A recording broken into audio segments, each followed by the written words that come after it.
If you're a high handicap golfer frustrated with your score, here's a game changer. You don't need a better swing. You just need to stop hitting these 7 dumb shots that are silently sabotaging your game. Hero shots from the trees. Forcing a driver on short par 4s. These costly mistakes are more common than you think, and they're keeping you from breaking through. Stick with me as we uncover these 7 dumb shots and how to ditch them for good. Your scorecard will thank you. One shot to eliminate and one shot to add. The shot to eliminate is the flop shot. These should be very rare throughout a round, especially if you have a high handicap, because so much could go wrong. You could blade it over the green, you could hit under it and chunk it. So much could go wrong. Even for golfers who are better, it's a very difficult shot. I would forget the flop shot. I'll put my 60 away and do a bump and run. So what a bump and run is, see the hole down there, Josiah? I'm not gonna try to fly it to the hole and have it land all spinny and stop next to the hole and ooh-ah, my friends. I'm just gonna bump and run it. So I'm gonna hit it nice and low and bump it down there and let it run on out to the hole. A bump and run. Now we gotta tap in. That was pretty simple. Let's try it again.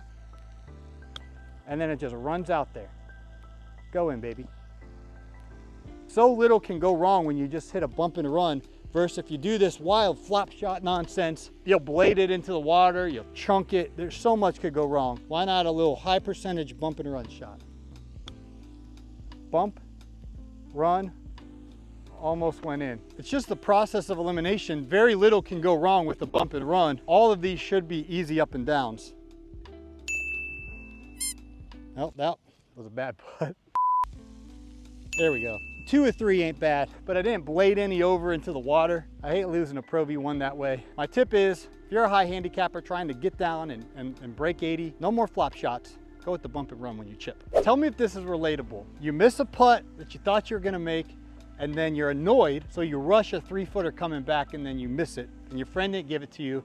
Now you 3-putted for no reason. So this is what it usually looks like. You're going down there, you're all excited, you're like, oh, that's gonna go in, that's gonna go in, that's gonna go in. Oh man. Now that rolled past 3 foot, but let's just pretend it's 3 foot. You're a showboat, you're all mad. Oh man, no one says it's good.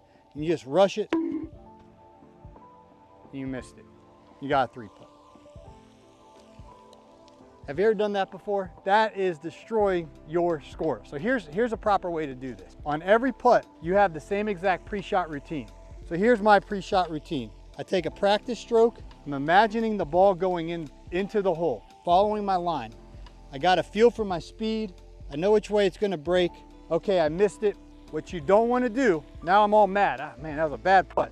You don't wanna just walk up like this, half butt lined up, and then out of annoyance, you miss it. What you wanna do is on this next putt, do your same thing. If you have a ball marker, mark your ball. My #1 tip I've ever learned about putting that's helped me is I exhale right before I putt. It kind of gets all the stress and tension out. So I'm doing my pre-shot routine. I'm gonna exhale right about now. Tap it in. One of the dumbest shots that I hit as a 3.7 handicap is we go for these sucker pins. So these guys that set the pins in the morning, maybe their wife got in a fight with them the night before and they're just grumpy, they didn't have their coffee, they're mad. So they put these pins basically next to the fringe and they sucker you into hitting them. Here, Josiah, I want you to show them the trouble left of this green. My golf bag's up there, but do you see that big dip? So here's what they want you to do. But I'm gonna go for that sucker pin. It's just calling your name to hit it there, and then watch what happens when you go for the sucker pin. Now I'm down in that crap. The dumb shot is to take direct aim at that sucker pin. What I'm gonna do here, see all that real estate to the right of the pin? I'm gonna go ahead and I'm gonna aim right of the pin, try to have good distance, so I'm up there pin high, but to play it safe, I'm gonna go right of the pin. Golf shot. So I took the trouble away and I didn't go for the sucker pin, which could land me in that big golf valley over there, but instead I'm pin high and I played it safe. Next time you're out, remember them sucker pins. Remember my first shot. I went for the sucker pin. I ended up down in the Grand Canyon. But on the other two, I aimed a little bit right of the pin. I took all the trouble out. Nothing could go wrong if I hit it towards the middle of the green there and I got some putts for the up and down. Don't go after sucker pins. Okay, so I was playing here recently and my friend hit a dumb shot. He hit a flop shot from here. He was literally right in this little fake sand bunker and it's really wet in here. He tried to hit this flop shot and he flubbed it to about right here. He ended up getting a bogey on the hole. So flop shots are fun, right? You kind of open the stance a little bit and you just swing right under the ball. And I kind of chunked it a little bit. Now, if I hit a flop shot, typically the ball would hit like right here and I'll blade it over the green. I don't want to demonstrate that because I have Titleist Pro V1s here and I ain't trying to demonstrate a Pro V1 going into the snake infested Florida trees. So what should my friend hit here? So instead of the big old flop shot here, we'll just chip it up there.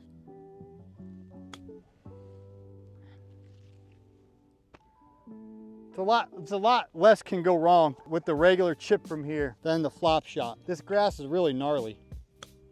That's a lot better. Took a little bit of a difficult bounce there. But don't try to hit these hero shots with the flop shots from difficult lies, because you could blade them over the green or you could chunk them. One big dumb shot that happens, especially on par threes, is people aim right at the pin. So something that's shocking to me is most PGA Tour golfers and live golfers, as good as they are, they don't aim right at the pin. So Josiah, you don't even play golf. When you look up at this green, where's the one place you don't want to hit it? In the sand bunker, exactly. But let's imagine they put a sucker pin right by the sand bunker. It would be absolutely stupid to aim at that pin. So what I'm gonna do here is I'm gonna aim on the right side of the green, kind of towards the middle right side of the green. Because if I push it, then I can still get up and down from right of the green. But if I yank it short into that bunker, I'm in trouble.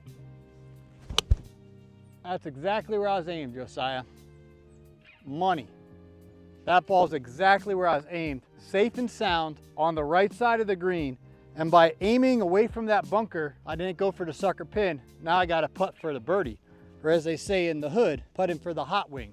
So next time you're teeing off on a par three, don't fall for the trap. Find a spot, center of the green or wherever. I have a tendency of missing right sometimes. So if I miss a little right there, no problem. I can still get an up and down there. So aim smartly and avoid them sucker pins. One dumb mistake that is really affecting our scores, I used to make this mistake a lot, but I'm growing up, as they say, is we get to the tee box and we take out the old driver. Just because it's a par four or par five doesn't mean we should grab the driver and walk up here.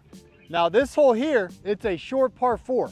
It's a dog leg right. There's no need for me to hit driver here because it's a shorter par four. So what I'm gonna do, I'll put my driver, and I love this thing. On a short par four, there's no need to hit this club, and it's something called shot dispersion.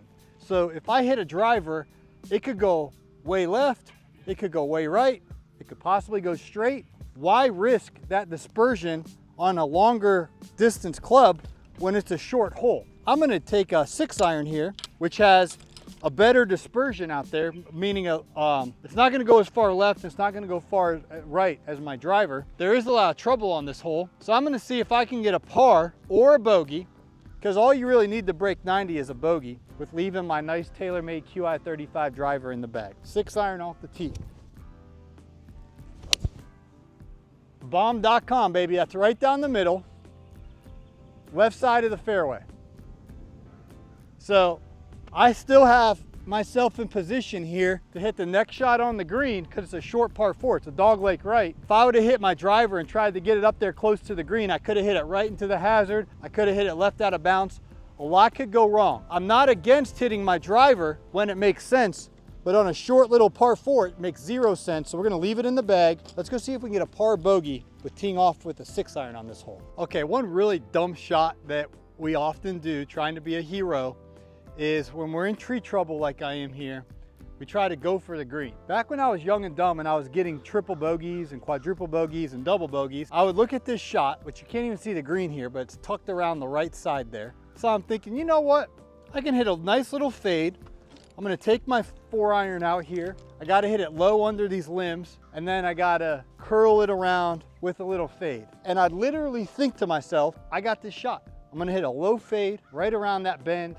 So it's gonna start off nice and low. It's gonna curve to the right. If I hit this shot 10 times, maybe I would happen 2 or 3. Other times, I would push it right and go into the hazard. I'd have to take a penalty shot. I'd chunk it. I'd have the same tree trouble on my next shot. So as I've grown up as a golfer, I've gotten better at making the mature move here. This is called being blocked out. I don't have a direct path at the green, and I got this tree in my way. The smart play here is to aim back into the middle of the fairway, and I'm gonna just chip it back in play to the middle of the fairway. Just like that. Boom, baby boom. I'm in the middle of the fairway. I took out trouble. I didn't try to bend it around the corner and go for the green. I didn't try to be a hero. I advanced it about 100 yards with a chip shot with my 7-iron.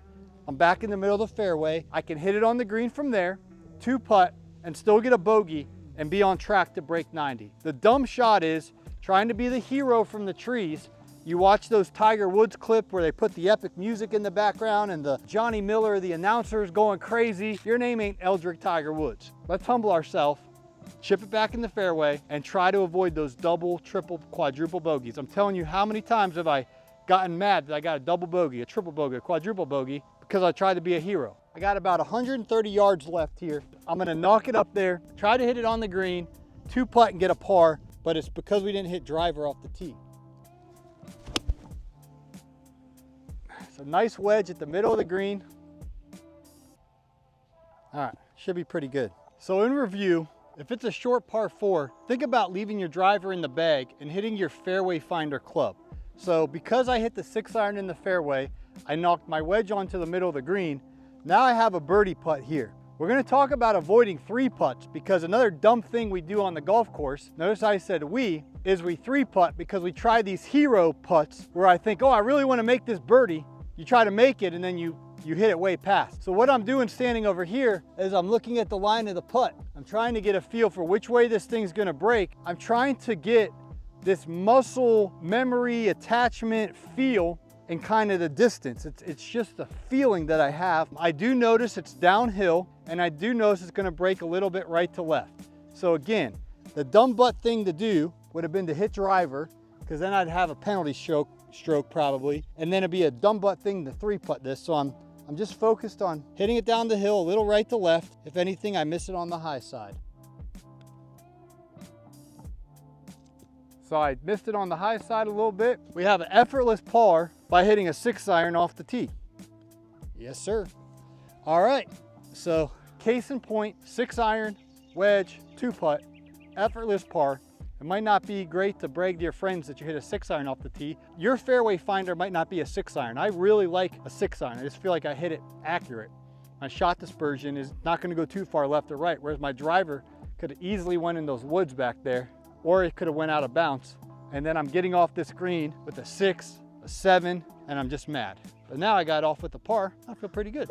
Okay, here is a dumb shot that is guaranteed to make our scores go up, up, up, and up. And that is trying to hit it over the water when there's a very likely chance that you don't have enough yardage to get it over the water, meaning I'd have to hit it so good to get it up over the water. So Josiah, can you show them all that water up there to the left?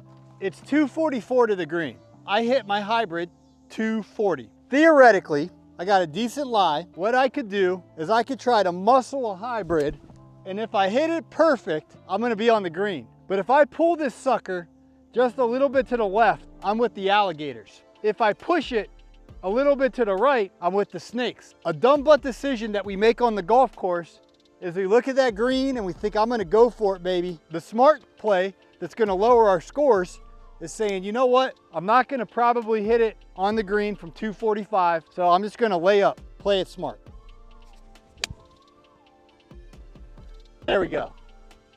Now from there, I got about 130 yards. I can knock a wedge on the green from there and play it smart. If you want to lower your scores, don't try to muscle it over the water. Be smart and lay up, and it will lower your scores. A mistake that I noticed a lot of golfers make, because I was a caddy and I play a lot of golf, they try to hit their 3-wood off the deck way too often. So you'll see this when you're on a par 5 and you're back on the tee box and you're waiting for the guys in front of you, and you're like, these guys are hacks. I've been watching them dribble the ball around the course all day long, and they're 240, 250 out, and you're thinking, what in the world are they waiting for? And you zoom in with your rangefinder and you see they got their 3 medal in their arm, and they're sitting there waiting as if they're gonna hit this 3-wood onto the green from 250. So that lie is beautiful. It's sitting up nice. This 3-wood right here, the Callaway Elite, woo-wee, it sounds good when I hit it. It would be dumb for me off the deck here, 250. What happens is I'm standing back on the tee box, or when I'm caddying, and they don't listen to me and they hit this 3 metal, they hit it into the woods, they hit it into the water, they hit it out of bounds, and they get a 7, an 8, or a 9 every single time. I have a 3 metal in my bag because sometimes I hit it off the tee.